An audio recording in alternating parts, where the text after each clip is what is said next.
Awesome. Welcome, everybody. I think we have a few people trickling in, but in the meantime, I'll just say welcome to our 6th Empathy Hour. Today, we'll be discussing the case for joy, prioritizing SEL and the return to school instructional design with Dr. Jen Williams and Dr. Byron McClure. So excited to have you all here. While we get started and a few people trickle in, feel free to put in the chat box where you're logging in from and a fun fact about yourself. I will start with a few disclaimers since we're doing Zoom. To avoid any audio hiccups or video hiccups, we ask that everybody please turn off their videos and their mics so that we can hear the presenters well throughout the presentation.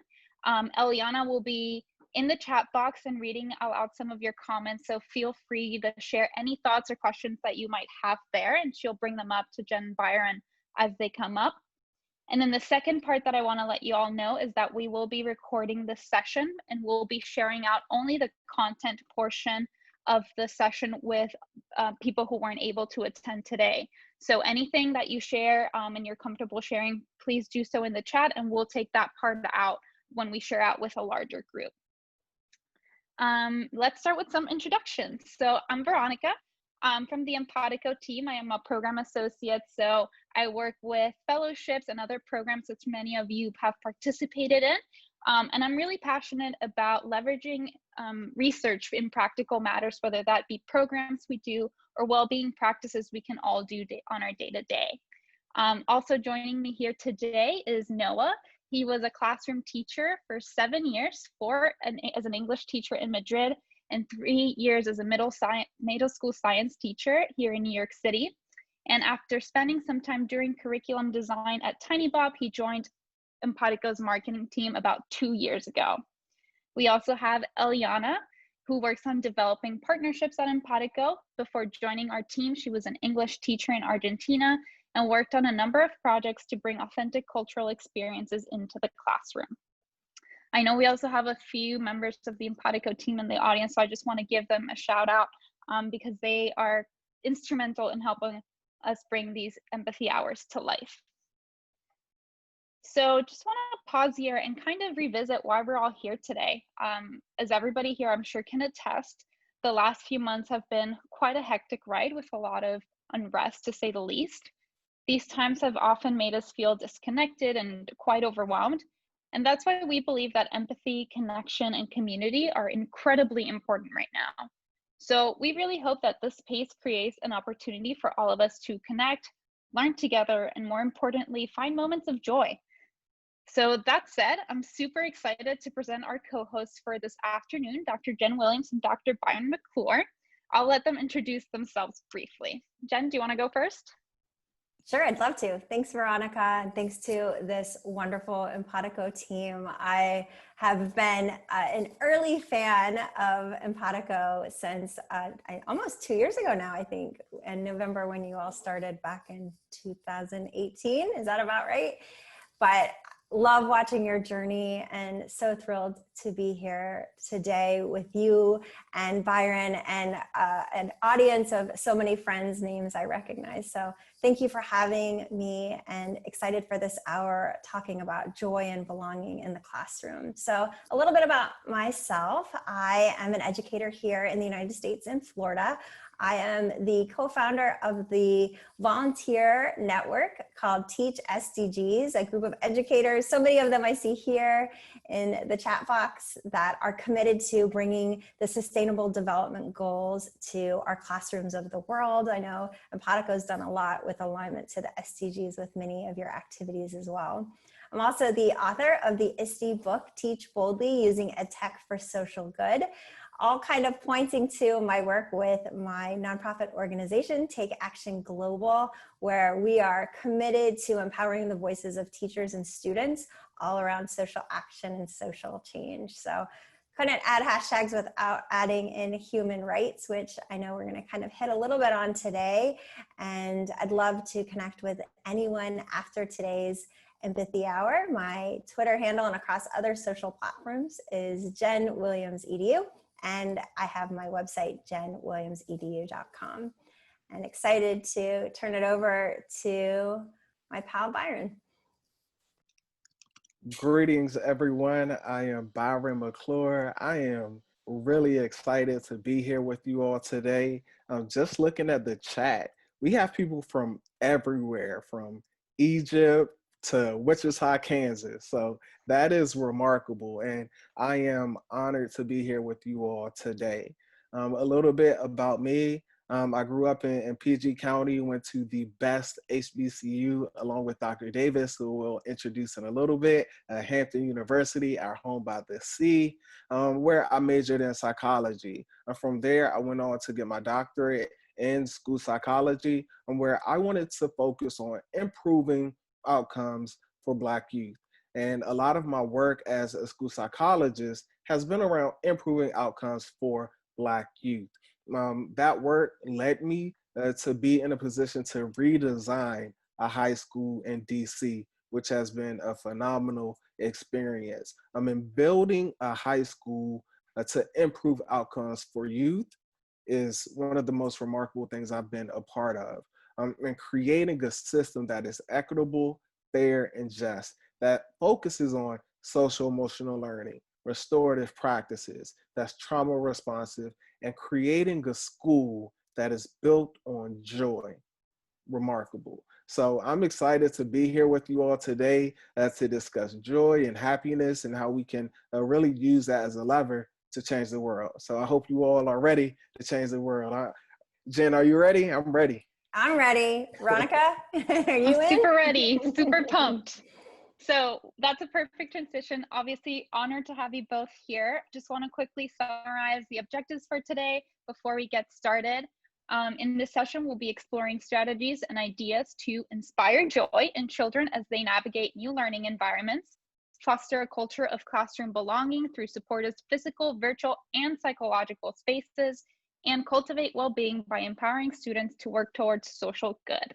So without further ado, I'll turn it over to you guys.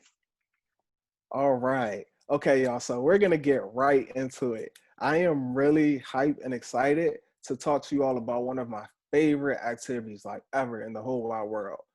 Just a little bit of background. I believe in principles of positive psychology and principles utilizing a strength-based approach. And what that does is a powerful transformation, shifting up your mindset. Instead of looking at what's wrong, this traditional deficit based, positive psychology, strength-based approach looks at what's right. And so there's a little phrase that I use, and it's how might we shift from what's wrong to what's strong with our students and even with ourselves. And three good things is an activity that's grounded in positive psychology principles. Shout out to Dr. Martin Seligman out of UPenn, who was one of the key people to come up with this. He's known as the father of positive psychology. And y'all, this activity is so simple. And like I said, I couldn't think of a better way to kick this off. Three good things, what it does is it boosts happiness, and it's a way to genuinely and authentically experience joy.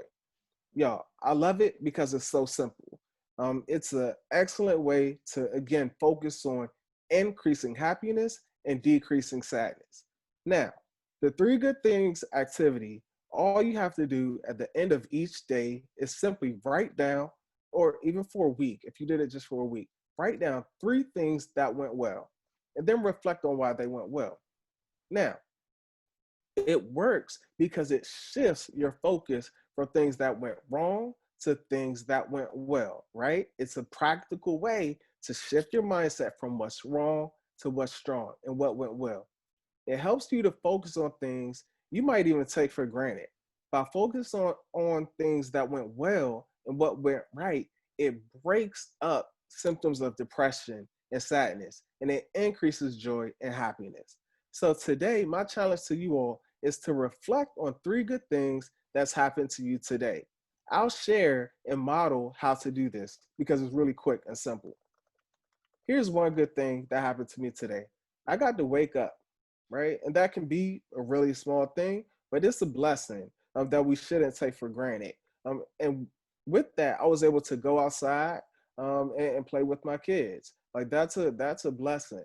A second good thing that happened to me, I had an appointment earlier today and it ended early and it freed up the rest of my day. Like, so I was able to try prioritizing things like right up to the minute. But with that small change in my schedule, I was able to get some other things done. And then number three, the third good thing that happens today is I'm here with you all discussing three good things and joy and happiness, which is definitely going to be the highlight, one of the highlights of my day. So I want to pass it on to one of my colleagues, Eliana. Would you like to share three good things that happened to you?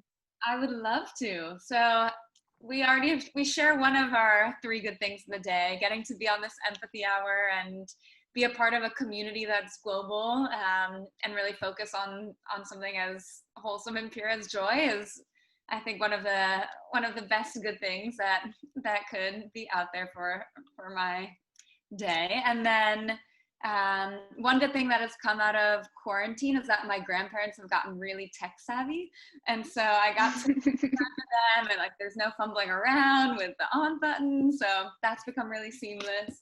And I got to go for a walk in my favorite park this morning, so that was a very good start to my day. And I will turn it over to Veronica. Thanks, E. So I have another one in common with you all, definitely being here and sharing and connecting over a topic that is so important to us all is really meaningful to me, and I definitely a highlight to my day. Another one was that I got to practice a little bit of self-care this morning because my partner was the one to take out the dog this morning, so I had some me time.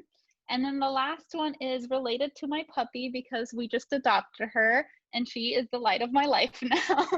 So really happy every second that I get to be with her. It's made quarantine a lot more bearable and just working from home a lot more entertaining. So Jen, do you want to share your three good things? I'd love to. So there's a lot that I could share from today. It's been a packed day. I started off my day with this awesome webinar with the United Nations. And one thing that stuck with me was the emphasis on women's roles that they were highlighting. And so even 75 years ago, it's the 75th anniversary of the UN, but they were showing that the UN being a forward-thinking organization, highlighting when talking about human rights that all humans around the world. So I was excited to see that emphasis on gender equality even way back when. And then I walked upstairs after that webinar and saw my daughter cleaning off her bookshelf and going through all of her childhood books. And so we had a special moment then. And then, of course, as you all have mentioned, being here, really just such a highlight of today and having this moment of joy and almost this permission to feel joy together. So thank you to you all for creating this space for us. Thank you all. I'll hit the next slide. Great.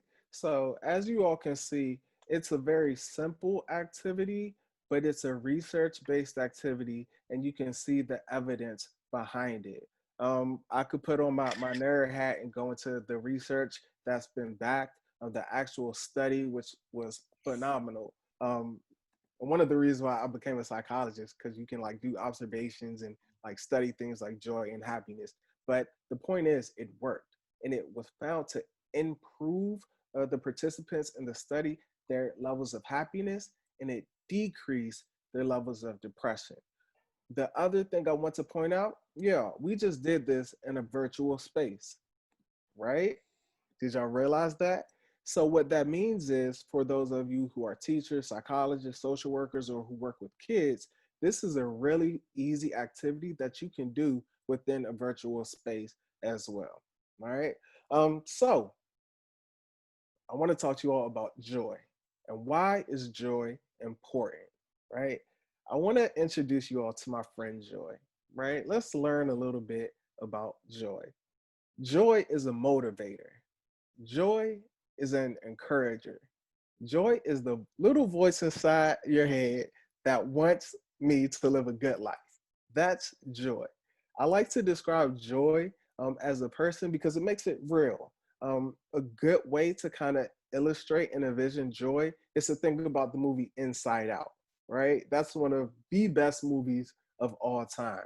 because you can see the different personalities and characteristics. And without giving it away, you ultimately find that there needs to be a balance amongst these emotions. But the sole purpose of joy is to make sure that we experience life, that we embrace these positive emotions.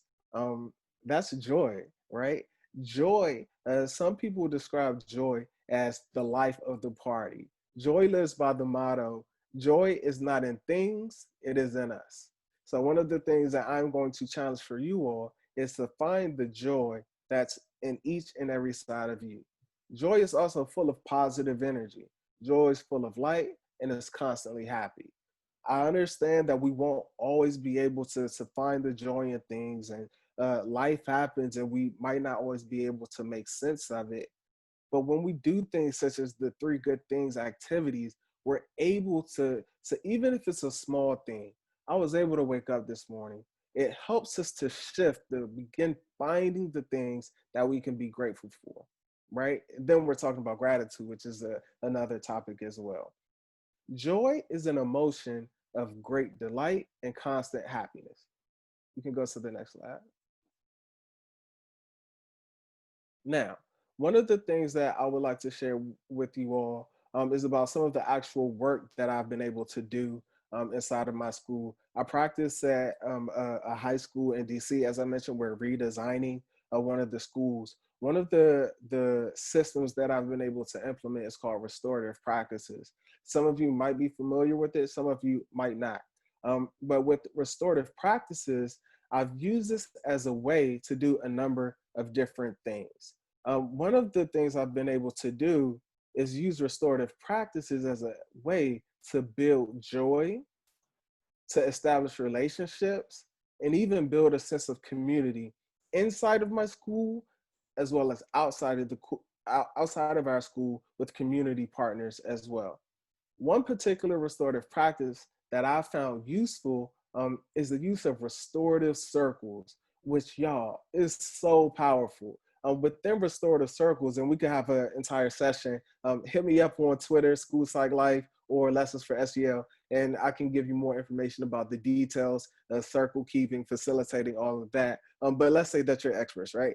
There's restorative prompts. When you have the restorative prompts, it's basically a script that you're using within that circle keeping process. And it can look at like a reflection or a question. Now, I've used these restorative prompts within the restorative circles. Now, when you use these prompts, it does several things. For one, it promotes equity of voice within that circle process. It makes sure that everyone in that circle, all the participants, have a chance to share what's going on, what they're thinking, what's on their mind. Or it also creates a space where if you're not comfortable, to pass as well. But it builds a sense of community. It's easy to implement. I use these prompts to help me facilitate my circles. Now, with this circle keeping, you might use prompts to have a joyful circle, right? Now I might be thinking that sounds cheesy, but why not, right? Like why we have proactive circles, responsive circles, community building circles. Let's call it a joyful circle, right? And you might ask questions such as, what does joy mean to you? And then you simply pass around the talking piece and allow each person to share from their perspective what joy means to them. You might even ask, can you think of a time when you felt joy? Now, y'all, what that does right there, it takes you from thinking hypothetically to a sense of feeling, right? And when you can elicit and provoke those emotions, it helps with retention. You can recall and you can remember better. So being able to evoke a feeling of joy will help make stronger connections and be more powerful. Something else you might reflect on in these restorative circle prompts might be, what's preventing joy in your life? But most importantly, it allows for self-reflection. And this is something I challenge each and every one of you all here today to do. I want you all to reflect and find out what gives you joy and do it, right? That seems simple, but really stop. A lot of people here love the water and the ocean, but find your peace and really think and reflect on what brings you joy and what's preventing you from experiencing joy, and go out and do it.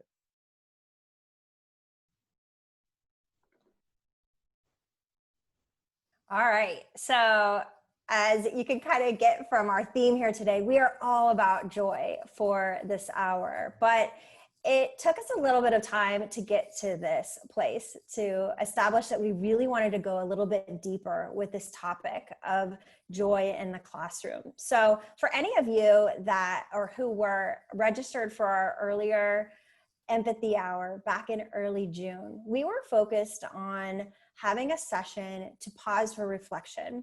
We all together have gone through this intense moment. It's continuing to go on and to evolve. And so at that point, we were going to have this almost heavy session in itself to pause, to reflect, to think where we had come from, where do we want to go. At that moment, we decided to put a pause on the Empathy Hour and to reschedule until now, when we felt like this would be a more appropriate time to bring everyone back together for this discussion. And so I started thinking at that moment, as I was pausing to reflect, as Byron mentioned, you kind of have to establish what brings you joy and go after it. I was in this point where I almost felt guilty for feeling joy, and things, everything was happening around for us in our country here in the United States around race relations and Black Lives Matter. And I wasn't feeling much joy. So I didn't want to share things that were joyful. I wasn't even finding that I was talking about that, which made me think, even in these times of great challenge for our kids, I think we need to show up with joy. We need to make sure that we're bringing that delight and that happiness to their day to help them keep hope and help them keep working and showing up for us as we're wanting to go through and work on these actions with them. So as I started to think about where we're at in education, us as educators, as psychologists, parents, administrators, even our students, we started to think about where does joy fit in? And a lot of it, in my mind, is associated with this idea of identity, of belonging. And so right now, it's kind of jumbled up on where do we all fit in this new landscape of education. And so I was thinking about, so my now 20-year-old son, he's home from college, he'll be here with us for a while, but I was thinking about his beginning journey of his education and what it looked like for him when he was a 4-year-old compared to what some of our early childhood students, and I know a lot of you joining here today are working with some of our younger learners, are going to be approaching. So for me as a parent, I thought back on his first year in preschool. And I was, trying to be brave and having him go off to school. And I think for us as teachers, it's especially hard to let go of our kids. And so I signed him up for preschool. He was going to start. And then the week before, the teacher, most amazing teacher, she was having an open house for the parents. So I had decided I wasn't going to have him go. And though I'd signed him up, it was going to be okay for him to stay home for one extra year and he'd be just fine. But I was going to go and let the teacher know that we had changed our mind. And so when I walked in her classroom, which was filled with beautiful pieces of landscape and plants and life and fish and joy, and I started to see that my son Wyatt, his name was all over the classroom. So they had, and I went and found it because I was showing Eliana and the team and Byron. And so his name from 16 years ago now with his symbol, and his symbol, which they selected, was a happy face. And they didn't know, but my little Wyatt was this happy little guy. And as I saw that, and as I saw Wyatt's birthday on the calendar, I started to sense that he already, before starting his journey in that class, he belonged. We as a family belonged. So then just like a light switch, I said, okay, we've got to start, we've got to try, because I think he'll have a really happy, joyful experience in this classroom. Then the next week we started, and the little dots are falling off because it's so old. But right when Wyatt walked in on his first day, where I left crying, he had a W laying on the table. And for Wyatt, that W represented him. He had that sense of belonging, and all he needed to do was put sticky dots on his W to start his day. So I really believe early childhood teachers, our preschool teachers, our kindergarten teachers are masterful at creating joy and creating spaces of belonging for our students. Which brings us to today.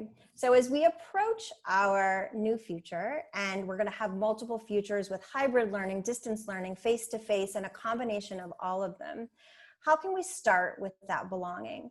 Identities of our teachers. Where do they belong in the midst of all of this? Where do our students fit in? What would it look like if we start our year and for the first few weeks, we focus on that, on belonging, on joy, on creating safe and brave spaces? So for us today, we're going to highlight these two topics. What does it look like to create a safe space for our students? What does it look like to create a brave space? And how can we use those to facilitate joy, happiness, and delight with our children? So we'll start with safe spaces. And we're going to view these through three lenses, through the lens of physical space, virtual space, and psychological space. And to kick us off on safe spaces in terms of physical design, Byron's going to share some ideas. Thank you, Jen. This is such a necessary topic. As I work to redesign a school, just sharing a little bit more background information of why we were redesigning a school in the first place. I could give you the entire systems of oppression. We would have to go all the way back to slavery, but we're going to speed it up to civil rights, to where schools were created unequal, unjust, which led to schools that were underfunded in the hood. And my school is in the hood in Ward 8 in Anacostia. And as a result, we have the bare minimum. We're struggling. We have poor in-seat attendance. We have high rates of poverty. We have poor academic achievement, all of those things. With the ESSA star ratings that came out, every school in the district had to be rated. We were last in every statistical category. As a result, it was either shut our school down or undergo a radical transformation. We underwent this radical transformation in the context of redesign. Now, what are we redesigning? We are redesigning a school, in my mind, that creates a space where students can come, where they feel that they belong, where they can get their needs met physically, socially, emotionally. All of these things are important. And in this redesign, one of my considerations is, how might we design a space that meets all of the needs of our students, right? And this is where we get into this safe space. One of the things that's in particular with my work is, how can we improve a sense of belonging? So when we look at a space that is safe, where students felt loved, accepted, when you think of Maslow's hierarchy of needs, they're getting their basic level of needs met. This is what, to me, we're talking about when we're looking at building safe spaces. Safe spaces can provide a break from judgment, a place for reflection, and I believe that schools should be that place. As Jen alluded to, safe spaces are simply a place where you belong.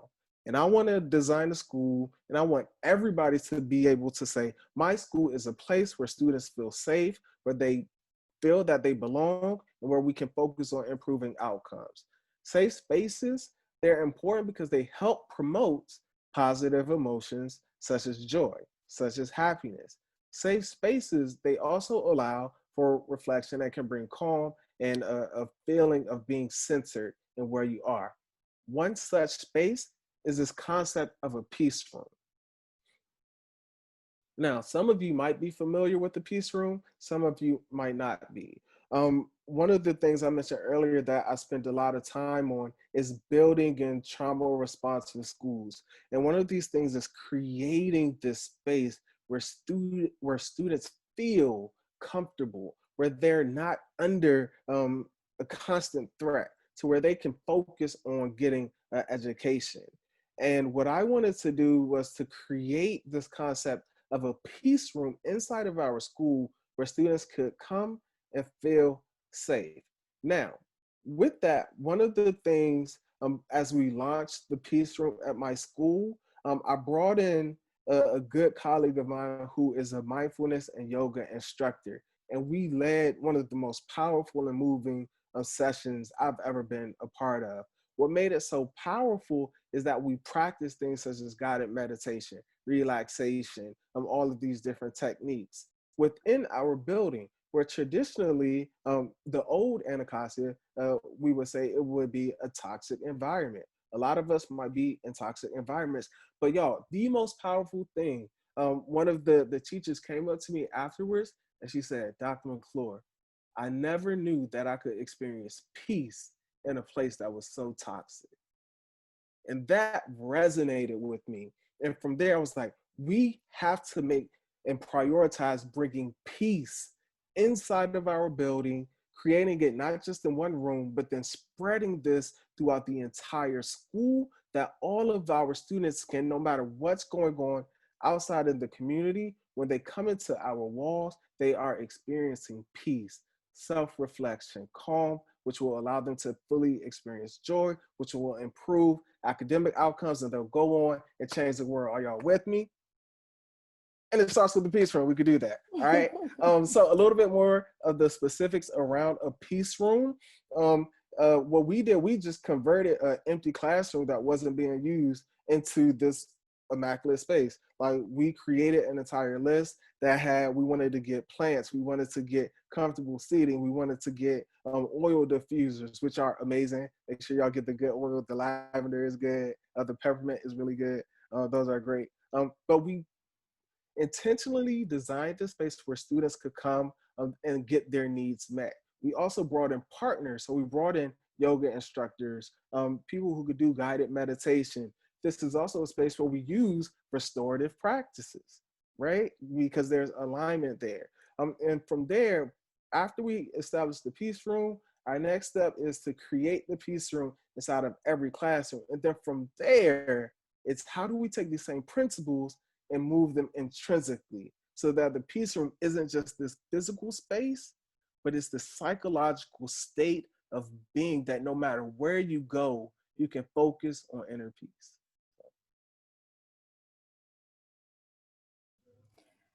All right. So kind of moving from physical face-to-face environments to our online environments and thinking about our students. So if you're in a situation where you maybe have some students who are face-to-face with you and some who are online, or maybe you're all online, but being able to incorporate a peace room in your physical space and then using time with your families to establish safe spaces wherever they may be. So what would it look like if we take those first few weeks of our new year and we talk about safe spaces both online? So what does that safe space look like virtually, but then also those home spaces? And so I saw in the spring that a lot of parents who were working on building a safe space at home that was really designed for learning, in their mind, that space needed to look like a classroom setting. So they were working to have calendars on the wall and build out that schedule that might be exact reflection of what a school schedule would be. But what if we were to say, let's create a space that brings joy for your child, where they're comfortable with learning. So they can learn out in the garden. They can sit on a beanbag chair. It doesn't have to be sitting at a desk for 6 hours in a day, but encouraging them to feel comfortable, making sure that their physical needs such as drinking and eating and movement are met, and talking with them about what that might look like. So how could we incorporate student voice into these conversations of building safe spaces? On the next slide, we talk about building up some psychological safe spaces as well. And for me, I've been committing to several actions over the past 6 months. So for the first one, it's sharing the beauty of our world. And I think as we think back, as I mentioned in June, as I was just feeling guilty about sharing on my joy, what I decided to share was beautiful things, beautiful photos. I now follow a National Geographic photographer, and she takes the most amazing pictures of birds. And so I'm sharing those, and beautiful parts of our planet from other country views. Also sharing on truth.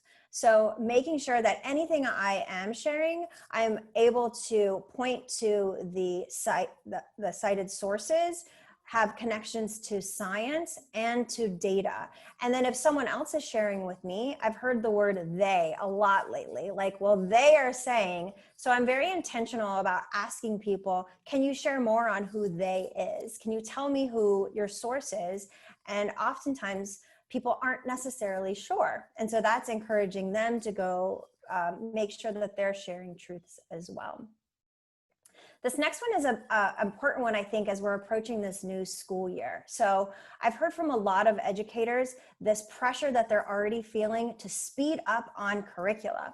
And so how can we together resist that and say, we're going to focus in? I see a lot of people sharing in the chat that they're going to be focusing on well-being first and foremost. And so if we go into the new school year, in my Montessori world, in Montessori classrooms, the first 4 to 6 weeks are really focused on ensuring students feel safe, that they feel a sense of belonging, and that they understand their environment before even moving into curriculum. So if we're able to establish that, brains and bodies ready for learning, imagine what we can create once we start in October. And then the last one is prioritizing playfulness and joy. So especially when we're in these online environments, it's easy to kind of fall into the content consumption and sharing of information. So how can we ensure that we're taking breaks, we're having fun, we're playing games, we're moving, we're thinking about things that we're missing. So we're being intentional on things like eye contact. We're having, how can we replace those hallway conversations, high fives that we would give our students on the way to the lunchroom in virtual settings? So one way to do this, and Byron and I are super excited to model this today, is to, and Byron alluded to it too, with delight and surprise. So we can bring in joy by sprinkling in some surprises. So today we have 2 special surprises for you. We're going to start with one. So we're going to sprinkle in some joy into our empathy hour, and I'll turn it over to Byron for him to share some more. Yeah, so I am excited to introduce a world-renowned, life-changing marine microbiologist, a really good colleague of mine, a good friend. We both attended Hampton University together, and she has just been doing such phenomenal work. I thought of several people, and she was at the top of the list just because of the work that she's doing. She's just a delight. Her name is Dr. Jeanette Davis. She's as stated, a marine microbiologist. Hey, go Pirates! I see it. Yes, our home by the sea. Yeah. So her bio is a little bit cut off. I'll be sure to get that out. I'll try to read it, but some of the words are a little bit cut off. But she's a dynamic author, a research scientist, and diversity advocate. Dr. Davis, also known as Dr. Ocean, shout out to the ocean, Dr. Ocean. She's left her mark far beyond the field of science. Dr. Davis is a marine microbiologist who contributes to ocean science nationally and internationally. She's traveled to several countries speaking about her research and coordinating ocean science. Dr. Davis earned her bachelor's degree in marine and environmental science from the Hampton University, our home by the sea, and don't forget it. And she has a doctorate degree in marine microbiology from the University of Maryland. And y'all, it's my pleasure and my honor to introduce none other than Dr. Jeanette Davis. Hello, everyone. Thank you so much for that introduction, and thank you so much for having me here today, guys. This is wonderful. I know this session is all about joy and spreading joy, and I am just elated and overwhelmed with joy just being a part of this and listening to all of the shares. It's really powerful and amazing. So I will just kind of share 3 things that, I'm joyful about, or 3 joyful things that have happened. So one, it sounds simple, but the ability to breathe. right? Just having deep breaths. And I am a marine microbiologist, which essentially means that I study the things in the ocean that you cannot see without a microscope. But I always relate my ability to breathe back to the ocean. We learned that, we get our oxygen from green plant-like material, but the first actually microscopic small bacteria that you cannot see with the naked eye, they were the first organisms to produce oxygen for our planet. So every other breath that you take, you can relate that back to the ocean. So what brings me joy is just taking deep breaths. So that's one joyful thing. Another thing I would share is today I got a chance to do yoga. I actually still kind of got on my yoga clothes, but that brings me so much joy. And, we talked about earlier creating those safe spaces and peace. And yoga brings me so much joy because regardless of what's going on around the world and everything that's going on with us having to shelter in place, that's one time where I can just practice peacefulness and mindfulness and take deep breaths. So that brings me so much joy. And the last thing that I will share that brings me joy is that I'm an author, and everything that's going on in the world, I always keep a copy of my book right next to me. Here it is. Science is everywhere, science is for everyone. And this brings me so much joy because I love science. I love being a scientist. I love observing. I love asking questions and problem solving.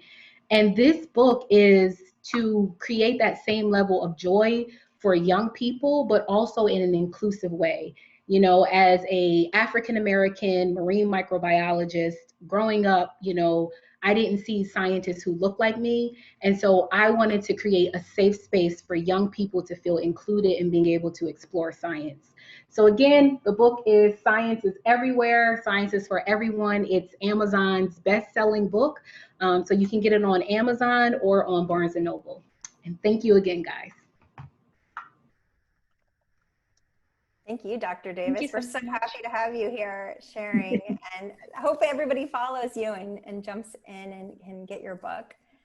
So we have another special guest, and we're going to jump down to that slide. Thank you, Veronica. So sprinkling in a little bit more joy, we have Ananya Chopra, and she is a 12-year-old student and a self-published author of Save Our Planet. Her book is also available on Amazon, and her second book, Know Your Rights or Have No Rights, is about to come out. She is the CKO, which stands for Chief Kids Officer of the SDGs for Children not-for-profit organization founded by her brother, our friend Ayush Chopra. She is also the Child Ambassador for SDG Chupal. So Ananya, we'd love to have you come on and share your 3 good things from today. Hello everyone, and thank you Jennifer ma'am for this beautiful introduction of mine. So I am Ananya Chopra, also known as Wonder Ananya on digital platforms. I'm a grade 8 student, and I've authored and published a travel book called Save Our Planet, which is right here.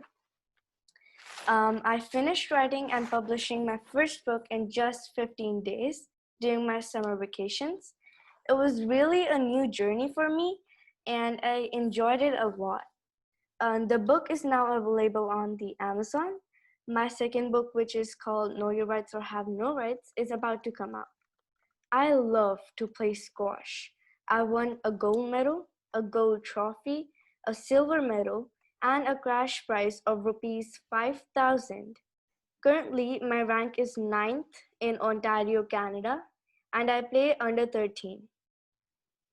3 good things that happened to me today was, first, I love to play squash, as everyone knows, and since it's lockdown, I didn't get to play squash for like 4 to 5 months, and I was so sad about it. But today, I got to know that these squash courts are gonna be open really soon in my condo.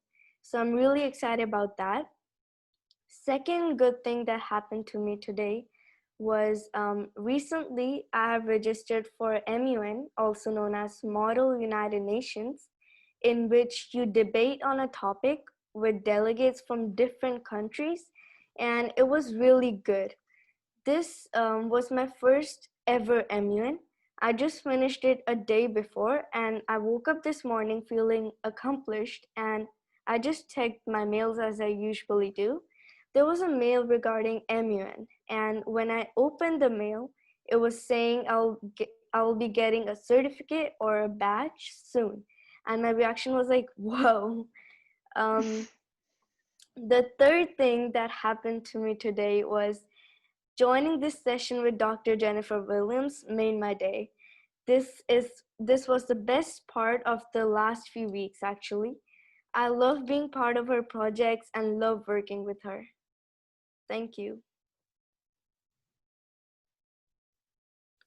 I don't know about you, Byron, but I'm like full of joy right now. I'm like, yes, this is what we needed. I was just going to say, can I add more things to my 3 things? I know. Are we allowed to do that, Byron? 3, 4, 5, 6. Right. Let's do 5 things, right? Right. That Well, awesome. I think we should add Ananya and Dr. Davis to our list. So thank you to you both for joining and sprinkling in some joy for our group here. All right, so I think we're ready to move to our final topic here, moving from after you build those safe spaces, how can you build brave spaces? So as your students are ready physically and psychologically, minds and bodies, feeling safe, how can we move them to be brave and taking action for the things they care about? And Byron's going to start us off with a truly extraordinary example that he has from his school. Yeah, thank you. As you were talking, one of the things that just kind of jumped in my head is that brave is not necessarily the absence of fear, but being brave is moving forward in spite of fear. And I think when we can kind of conceptualize it that way, like it allows us to know that things won't always work out how we intended. We might be scared, we might be fearful, we might be anxious, but don't stop, right? And to continue moving forward in that.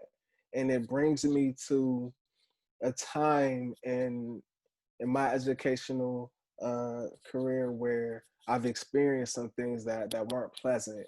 And I don't want this, like, of course it's great to feel good, but there will be moments to where we aren't always experiencing these negative, or where we aren't always experiencing joy. And one of those instances happened this past October. At my school, one of our students was shot and killed. And this has been every year that I've been at the school and before I've been there, which is very tragic. And at any time a life is taken, it's sad, but whenever a young Black life is taken, it's hard. And for the community of Anacostia, it's this thing of when will enough be enough? And it's, our kids are tired of it, our community is tired of it, and it gives the stigma to Anacostia that only violent things can happen. And one of the things that our students wanted to do is to, in the midst of finding joy, is to reclaim their peace. And I saw in the comments that several people even mentioned that to them, joy is peace, is being peaceful. And for our students, in order for them to find authentic and genuine joy, they needed to take back their peace. And what we did in response of our student being shot and killed, as a psychologist, we provide grief counseling, therapeutic support, crisis response. So myself, along with social workers and other members of the crisis response team, we responded, we provided circles, we provided on-site grief counseling to students who were struggling. And one of the things that I was able to do was to create, we're talking about spaces, I created a space to where our students felt comfortable to voice what was going on, to where they can go through a range of emotions, knowing that it was okay. And in that space, through the pain and anger and rage, we started moving towards the solution oriented approach. And through that solution oriented approach, you started to see that anger and frustration and wanting revenge shift towards how can we take action, and empowering our students to move towards advocacy, which y'all was, man, being there in that moment, like you could feel it. You could feel a shift beginning to happen. And out of that moment, the students created this event called Reclaiming Our Peace. And what it was a psychological space and it was a physical space that merged and collided together. That was just one of the most empowering experiences of my life. I mean, the most important thing is that it was led by the students and I was just there supporting, but it all started by creating a space to where they could feel comfortable to share their voice, their angers, their frustrations, and then be able to move forward. So the picture that you see before you in the top left-hand corner, that's us as we were given the opening. And what we did, we brought in our politicians, our council members, community partners, family members, and we said, this is what we're standing for here today. And this is what we are moving towards. The students came up with the list of demands so that they could start having their needs met. And it included things such as, we want mental health support. We want safe passage, right? And what safe passage is, being able to go from my home in the community through unsafe areas and arrive to school safely. Like, y'all, we talking about basic rights of being able to get from your home to school so you could get an education, not going through the middle of, I'm not going to go into the depths of, you know, what they call the neighborhood because we're focused on solutions here. But nonetheless, they were able to channel all of that and create the space to where, if you see on the left-hand side, those are students from my school, Anacostia, and students at our rival high school on the right, Ballou. And we brought these two neighborhoods, these two school communities together and collectively said, this is what we are going to do. So what I'm telling you all here today, when you all provide the physical space, the psychological space, you can create change that will be powerful and take over the world. On the bottom left-hand corner, you can see the students who came together, some of our community partners. You can see some of the council members. You can see Trayon White. You can see Robert White, our principal, all these politicians who are there coming together to support and empower our students. And most importantly, what this did, we said that this is going to be on us to reclaim our peace from these psychological spaces, these physical spaces, and pave a way forward. After that, we were able to get meetings with the chancellor.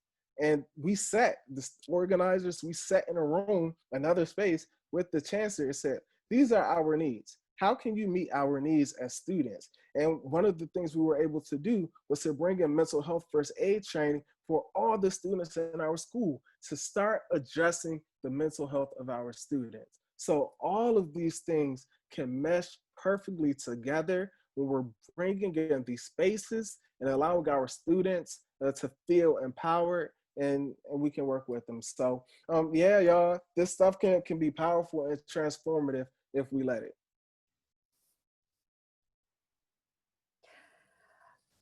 So, okay, I need to just thank you, Byron, for you know, all the work that you're doing and just showing up and being there and not giving up. And I've just so enjoyed getting to know you and getting to know your work. And you are that light of joy, I think, for so many of us, and that we need right at this moment. So thank you for the work that you do every day. And you know, we're here together, arm in arm, as one.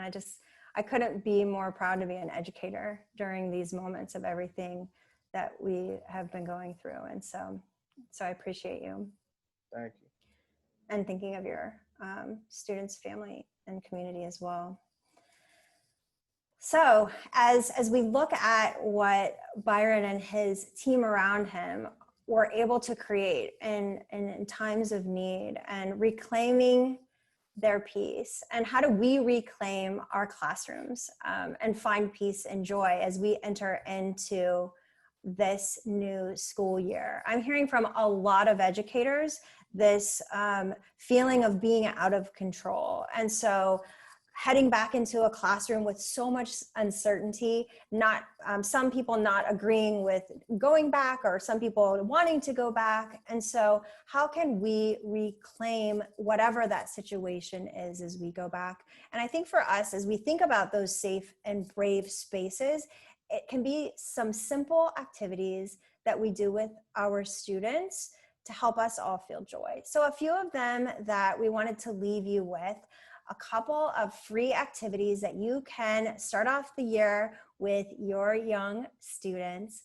One of them is a new one out of World's Largest Lesson called Explorers for the Global Goals. Now, if you haven't had any experience with the SDGs, these are 17 goals we as a world have come together to achieve by the year 2030. And for me, it's a wonderful framework to use to create these safe and brave spaces of advocacy and action, as Byron has described. So with the Explorers program, there are 5 activities, and you can find them on the website with World's Largest Lesson. I know Veronica and the team said they would be sharing those out. And they're focused on skills similar to Empatico of empathy, curiosity, problem solving, creativity, and effective communication.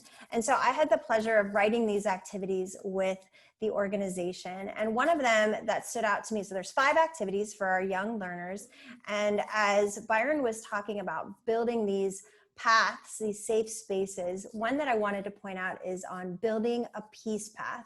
And this is something that you can do in your face-to-face classroom at your school, but your students can also do it at home. And so it's creating a safe passageway, and it can be for humans, it can be for snails or kittens, where you intentionally build a path based around empathy. So that's one of the activities that you can jump into.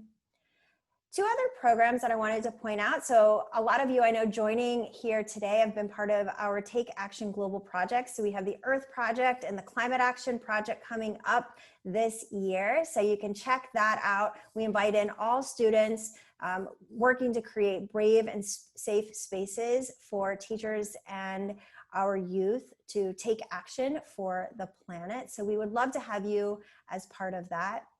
And then finally, probably a lot of you here for Empathy Hour have been part of Empatico Exchanges. And I just love the work of Empatico, and 2 things that strategies that are incorporated into the exchanges that I think we could do every day inside of virtual exchanges with Empatico or outside. One would be the imagination conversations. So having those conversations with our students outside of the actual situation. So these scenario type conversations that you can have with your children. And I think those are really important during times, these hard times that we're going through, to help them cope. The other is the Me Too hand signal. And that is something that you can do in your physical classroom space or in virtual spaces or blended. So if someone has an idea, and Byron's had so many of these ideas and he shared today where I'm like, me too, I agree with you, Dr. Davis and Ananya and Byron. So having that Me Too hand signal to indicate that you agree or you feel the same. So with that, I will turn it back over to Team Empatico. But on behalf of Byron and myself, we're just so grateful that everyone that's here today and anyone joining on the recording, that you took time out, an hour, for joy. And so we hope that this is the beginning of a conversation. We're here with you arm in arm. We're all entering into this new future that we're going to be able to get through together. So thank you again to you all and to Empatico for creating this space for joy and happiness today. Before we take questions for the audience, I just want to say again, on behalf of the Empatico team and the Empatico community, that we're so thankful for both of you for sharing your expertise and your experience. And we feel so fortunate to have such strong leaders in our community. I think there were a couple questions earlier that Eliana saved for us. Eliana, do you want to read those? So way back at the beginning, when we were doing our 3 good things exercise, I believe Jill asked a question wanting to understand the difference between focusing on 3 good things versus 3 things we're grateful for. Would one of you be able to explain if there is any difference, and dive into that a bit? Yeah, one thing I think is important with this activity is the simplicity of it. And so even if you want to, like, it's really difficult to complicate it. So simplicity is best. If you want to do things that you're thankful for, then feel free. And hey, that could be one of your good things. This is a good thing that I'm able to have the flexibility to write things that I'm thankful for. So be flexible with it. The intent behind it is to allow for reflection. And that reflection is shifting from things that typically might go wrong and shifting towards things that are going right. Again, remember that the focus is being able to increase symptoms levels of happiness and decreasing symptoms of depression. I think it's important to note that one key difference when you're talking about things you're grateful for, it's more aligned with gratitude, and it's a state of being thankful. And with that, there might be good things that happen to you that you're not necessarily thankful for. That might sound like a contradiction, but a good thing is I was able to pay a bill. I'm not thankful, like I want to keep my money.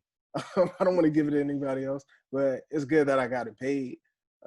So I think there can be like nuance there, but the important thing is not to get caught up in the nuance, but focus and reflect on things, no matter how small or how big. Thank you for that. And we have another question from Susanna on any suggestions you might have on how to create peace rooms virtually. So one thing that I've noticed with when there's hybrid approaches, and something to think about in terms of creating a peace room. So in our classroom, in our Montessori classrooms, we had peace corners. And so those were spaces in our classroom. So we didn't have a physical room, but we had just a corner in the classroom that the students knew that they could go into. We had soft textures. As Byron had mentioned, we were aware of all the senses, so smells and lights. We were having a conversation on lighting earlier. And so encouraging your parents to have conversations with their children on creating that physical space at home.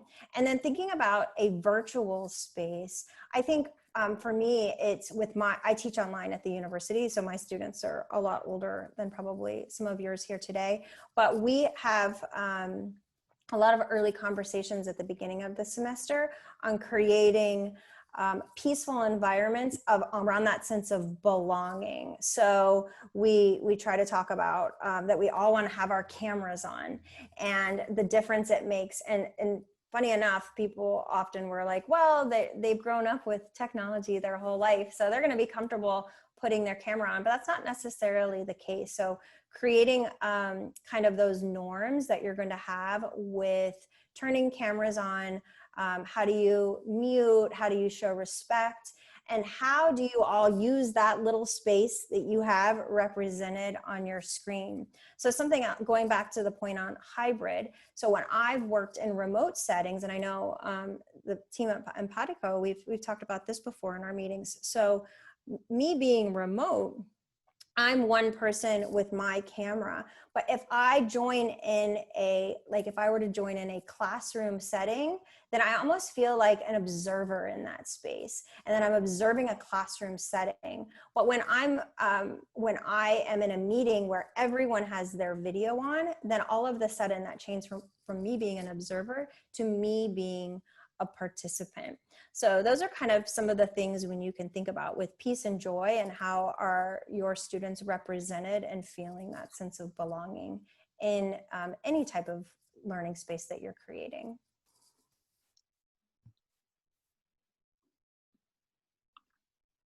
Thank you so much, y'all. I know we're a bit over time, so just want to say thank you again. Just a note to everybody, we will be sending the slides, which contain both the content and some resources like the books that were mentioned throughout the session. And feel free to connect with us. We have the Empathy Hour hashtag if you want to connect using social media with us, or you also have Jen's and Byron's social media, so feel free to connect with them directly. we can continue the conversation. Again, there's going to be a What is School chat later this week, I believe, and you can join there and just continue to share your thought and ask questions. And just wanted to note that there's going to be another Empathy Hour on August 20th, so feel free to mark your calendars and register. I believe Eliana just shared the registration form on the chat. So thank you all again. Everything will be shared, and this was really a highlight to my day, so wanted to thank you all for being here.